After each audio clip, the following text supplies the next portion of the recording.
Assalamualaikum warahmatullahi wabarakatuh. Waalaikumsalam warahmatullahi wabarakatuh. Baik, sebelumnya izin memperkenalkan diri. Nama saya Zara Melani Putriania dengan NPM 2213032001. Di sini saya sebagai moderator kelompok 1 yang akan memandu berjalannya presentasi. Baik, di sini saya bersama rekan-rekan saya yaitu perkenalkan, nama saya Mega Astuti dengan NPM 2213032002 sebagai pemateri pertama. Perkenalkan, saya Rifana Naziza, NPM 2213032038. Perkenalkan, saya Rifana Naziza dengan NPM 2213032003. Memperkenalkan diri, nama saya Rahma Isnawati dengan NPM 2213032020 sebagai presentasi keempat. Baik, izin perkenalkan diri, nama saya Novel Dafai Rahmal dengan NPM 2213032040. Di sini saya sebagai presentator. Izin memperkenalkan diri, nama saya Asifah Saliha dengan NPM 2213032039. Baik, kami akan mempresentasikan hasil kerja kami yaitu studi politik dan pendekatan-pendekatan dalam ilmu politik yang akan dijelaskan oleh rekan saya, Mega.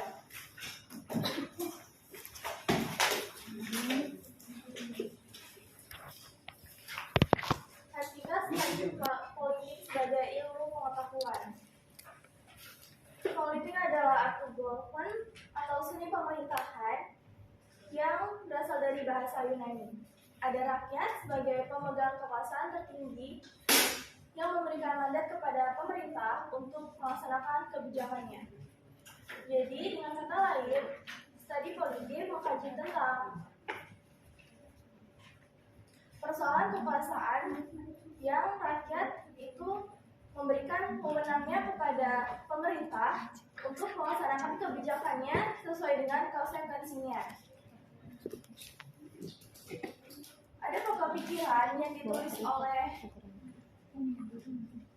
Aristoteles dalam buku The Father of Politics Principles yang menulis buku tentang etik dan politik, sedangkan Plato yang menulis tentang republik dan law. Dari kedua filosofi tersebut mengkaji tentang pendekatan kesejahteraan rakyat, yaitu ke bagaimana negara dan rakyat yang seharusnya bertindak bagi kebaikan dunia. Selanjutnya akan dibacakan oleh rekan saya, Hikmah. Mengenal studi politik. Ilmu politik merupakan sebuah kegiatan di dalam sistem politik atau negara yang menyangkut proses untuk melaksanakan tujuan sistem tersebut. Politik telah lama diakui sebagai sebuah disiplin ilmu pengetahuan sosial yang berdiri sendiri karena politik dinilai telah memenuhi kriteria sebagai disiplin ilmu dan perlu digarisbawahi bahwa salah satu syaratnya yaitu adanya objek karena bersifat umum dan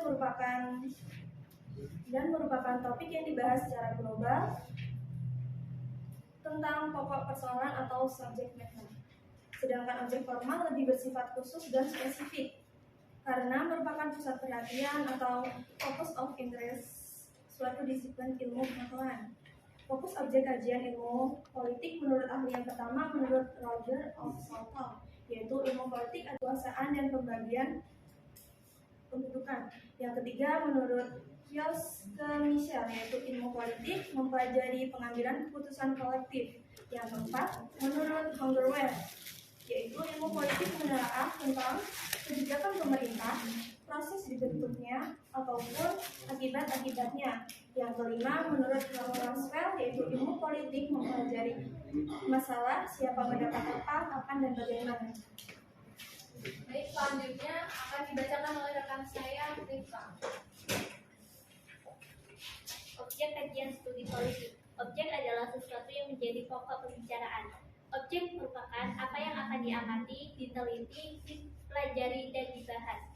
Di sini ada 4 objek kajian studi politik, yaitu yang pertama negara, kedua kekuasaan, ketiga kompromi dan konsus, dan yang keempat yaitu pembagian dan alokasi. Menurut Roger F. Sultan dalam bukunya Introduction to Politics mengatakan bahwa ilmu politik mempelajari negara, tujuan-tujuan negara, dan lembaga-lembaga yang akan melaksanakan tujuan-tujuan itu. hubungan antara warga negara, serta hubungan negaranya. Kekuasaan. Kekuasaan di sini merupakan fokus perhatian dari studi politik. Seorang sarjana ilmu politik tertuju pada perjuangan untuk mencapai kekuasaan, mempertahankan kekuasaan, melaksanakan kekuasaan, atau pengaruh atas orang lain, atau menentang pelaksanaan kekuasaan itu sendiri. Kompromi dan konsensus. Politik dianggap sebagai suatu cara untuk menyelesaikan sebuah konflik atau resolusi konflik melalui kompromi dan negosiasi dibanding melalui kekuatan atau aplikasi kekuasaan secara nyata menurut Bernard Crick dalam In Defense of Politics tahun 1993. Pembagian dan alokasi. Pembagian atau distribution dan alokasi dimaksud di sini adalah sebagai pembagian dan penjatahan nilai-nilai value dalam masyarakat. Selanjutnya akan disampaikan oleh rekan saya, Ahmad. Materi berikutnya yaitu pendekatan tradisional. Jika kita mendengar kata tradisional, mungkin yang ada di pikiran yaitu cara berpikir dan bertindak yang masih memegang teguh pada norma dan adat kebiasaan terdahulu. Sama halnya dengan pendekatan tradisional ini. Pendekatan ini lebih banyak menggunakan ulasan sejarah pada masa lampau dan bersifat normatif dengan mengasumsikan norma demokrat. Selanjutnya akan disampaikan oleh rekan saya, Ahmad. Materi berikutnya yaitu pendekatan tradisional. Jika kita mendengar kata tradisional, mungkin yang ada di pikiran yaitu cara berpikir dan bertindak yang masih memegang teguh pada norma dan adat kebiasaan terdahulu. Sama halnya dengan pendekatan tradisional ini.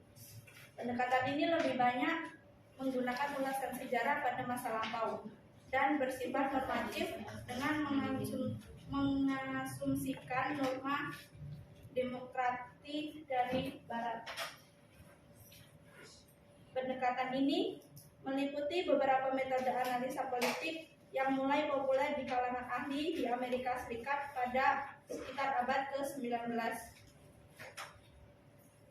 Peneliti pendekatan ini juga tidak meneliti apakah lembaga kenegaraan memang terbentuk dan berfungsi seperti yang diuraikan dalam naskah-naskah resmi kenegaraan.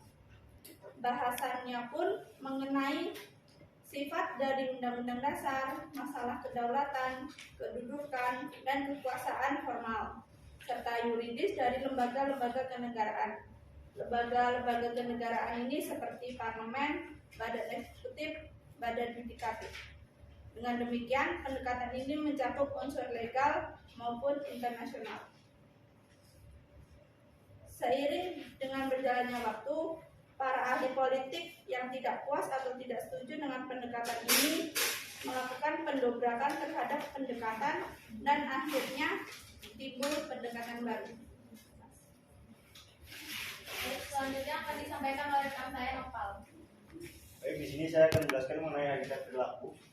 Manusia dalam pandangan para behavioris merupakan seorang makhluk yang pasif dan mekanistis. Jadi sebagai sesuatu yang dapat dibentuk dan diprogram sesuai dengan keinginan lingkungan yang membentuknya.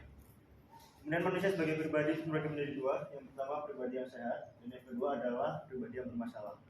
Di sini pribadi yang sehat dicirikan dengan ia dapat merespon stimulus yang ada secara cepat. Dan yang kedua tidak kurang dan tidak berlebihan dalam bertingkah laku. Yang ketiga mempunyai derajat kepuasan yang tinggi. Yang keempat dapat mengambil keputusan yang tepat.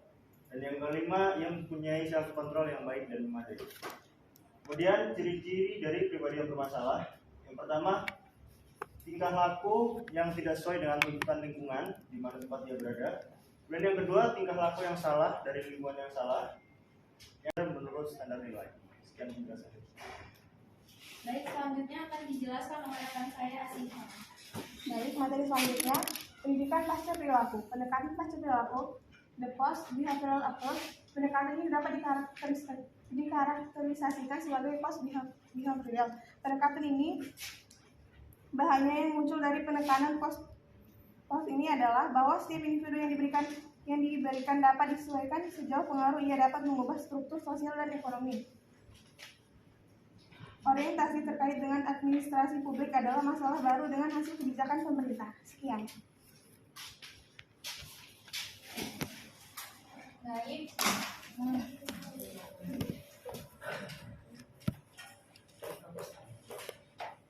Baik, sampai di sini apakah dari teman-teman ada yang ingin bertanya? Kami silakan.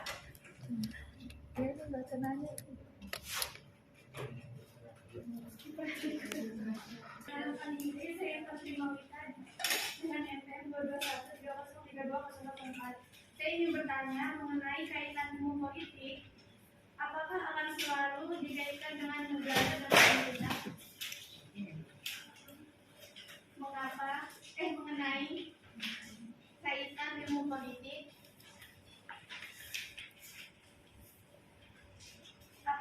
Apakah akan selalu dikaitkan dengan negara dan pemerintahan?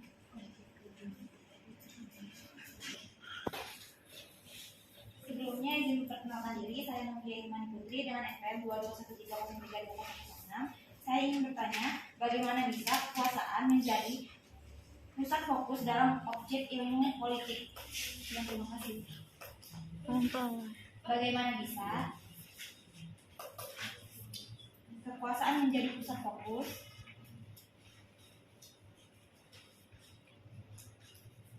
dalam objek ilmu politik?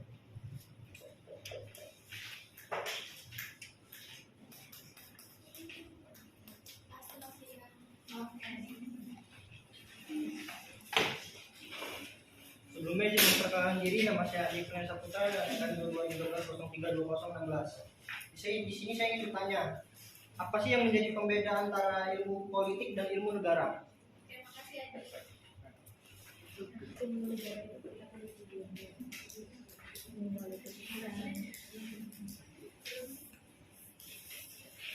Baik, berikan waktu kami 3 menit untuk berdiskusi. Akan dijawab oleh rekan saya. Baik, di sini saya akan menjawab dari pertanyaan Ivan mengenai kaitan ilmu politik. Apakah akan selalu dikaitkan dengan negara dan pemerintahan? Jawabannya, ilmu politik tidak selalu berkaitan dengan negara dan pemerintahan. Ilmu politik dapat juga diterapkan untuk menganalisis hal-hal di luar sistem negara dan pemerintahan. Contohnya seperti melihat pola kehidupan dalam masyarakat, lingkungan sosial maupun organisasi masyarakat umum. Terima kasih.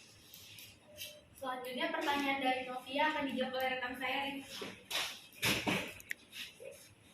Baik, di sini saya akan menjawab pertanyaan dari Novia. Bagaimana bisa kekuasaan menjadi pusat fokus dalam objek ilmu politik? Kekuasaan menjadi fokus perhatian utama dalam studi ilmu politik. Dikatakan demikian karena kekuasaan dan politik adalah satu kesatuan yang tidak dapat dipisahkan, di mana politik adalah salah satu bentuk untuk memperoleh kekuasaan, how to get the power. Ketika kita membicarakan politik, maka sebenarnya kita membicarakan sebuah strategi bagaimana kita bisa meraih kekuasaan. Kekuasaan adalah energi yang dimiliki oleh seseorang atau kelompok untuk memutuskan tujuannya yang ingin dicapai.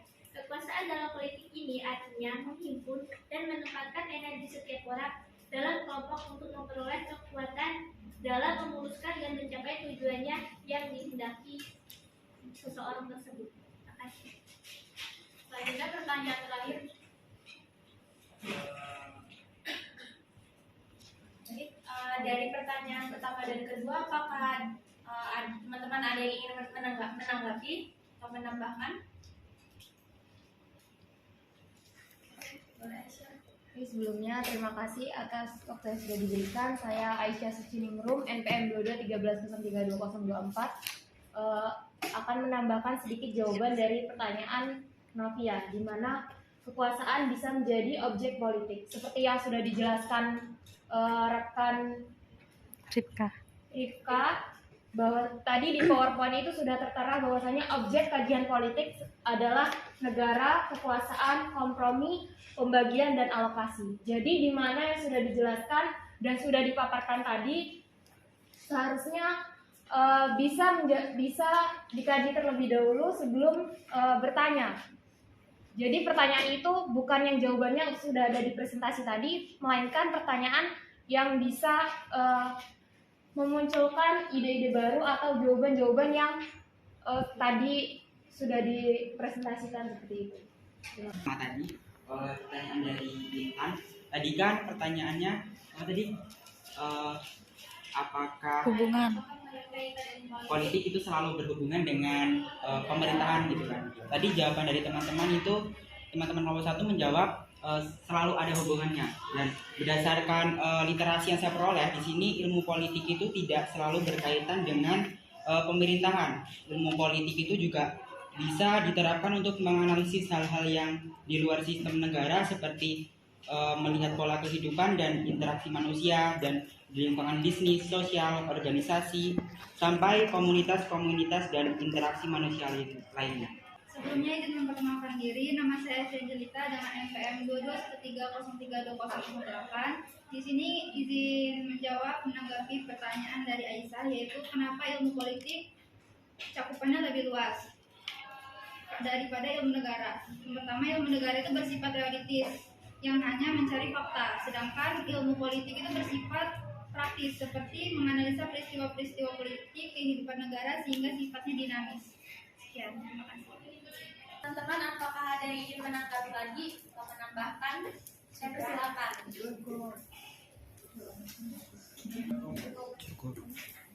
Yaitu berdasarkan pemaparan oleh teman-teman, dapat disimpulkan bahwa ilmu politik merupakan ilmu yang mempelajari dari segi khusus kehidupan masyarakat yang menyangkut soal kekuasaan.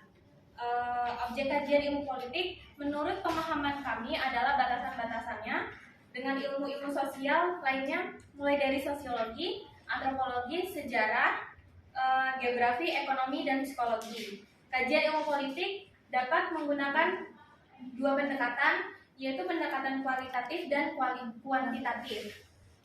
Setelah itu metode penelitian. Manfaat ilmu politik menjadikan kita supaya kritis terhadap suatu permasalahan. Kajian ilmu politik dapat menggunakan dua pendekatan, yaitu pendekatan kualitatif dan kuantitatif. Setelah itu metode penelitian. Manfaat ilmu politik menjadikan kita supaya kritis terhadap suatu permasalahan. Pendekatan-pendekatan dalam ilmu politik menjadi tiga, yaitu pendekatan tradisional, pendekatan perilaku, dan pendekatan pasca perilaku. Pendekatan tradisional tidak menghiraukan organisasi informal. Bahasan ini bersifat statis dan deskriptif dalam bahasa analitis dan banyak memakai ulasan sejarah dan proses pembahasan fakta kurang dibedakan dengan norma. Pendekatan tradisional lebih sering bersifat normatif dan mengasumsikan norma-norma demokrasi barat. Kelemahannya yaitu bahasanya lebih deskriptif daripada analitis, lebih banyak menggunakan ulasan sejarah seperti menelusuri perkembangan parlementer. Selanjutnya pendekatan perilaku, yaitu perhatian utama mengidentifikasi perilaku kepemimpinan yang efektif. Pendekatan ini muncul setelah pendekatan berdasarkan ciri ini menekan pada sifat seperti kepribadian, motivasi nilai, dan keterampilan mengalami kegagalan. Umumnya behaviorisme ini adalah teori belajar yang menumpukan kajian tentang tingkah laku yang nyata boleh diperhatikan dan diukur. Tujuan terapi behaviorisme ini membantu klien memperoleh perilaku baru, mengeliminasi perilaku dan maladaptif, dan memperkuat serta mempertahankan perilaku adaptif. Terakhir yaitu pendekatan pasca perilaku, yaitu sebuah pendekatan yang masih menumpuk sejumlah perdebatan. Ia menjadi sebuah pendekatan yang komplit karena muncul adanya ketidaksesuaian antara teori yang dihasilkan dengan kebutuhan masyarakat serta menjadi salah satu faktor utama yang menjadi kritikan atau relevansi. Pendekatan ini muncul karena adanya fokus yang berlebihan dari ilmuwan. Pendekatan pasca perilaku ini menjadi sebuah pendekatan yang memiliki kelemahan metodologis dan akhirnya tidak berhasil merumuskan teori-teori politik yang baku, masih menuai perdebatan. Hal ini merupakan sebuah konsekuensi dari proses kesempurnaan pendekatan sebelumnya. Baik, Kami tutup. Sekian presentasi dari kami. Kurang lebihnya kami mohon maaf. Terima kasih. Wassalamualaikum warahmatullahi wabarakatuh.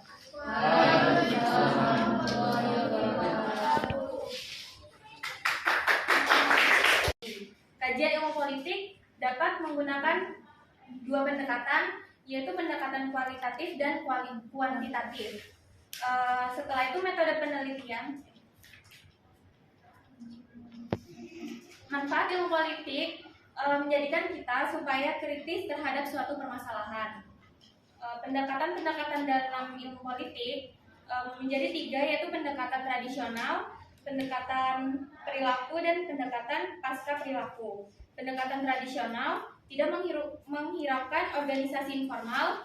Bahasan ini bersifat statis dan deskriptif dalam bahasa analitis dan banyak memakai ulasan sejarah dan proses pembahasan fakta kurang dibedakan dengan norma. Pendekatan tradisional lebih sering bersifat normatif dan mengasumsikan norma-norma demokrasi barat. Kelemahannya yaitu bahasanya lebih deskriptif daripada analitis, lebih banyak menggunakan ulasan sejarah seperti menelusuri perkembangan parlementer.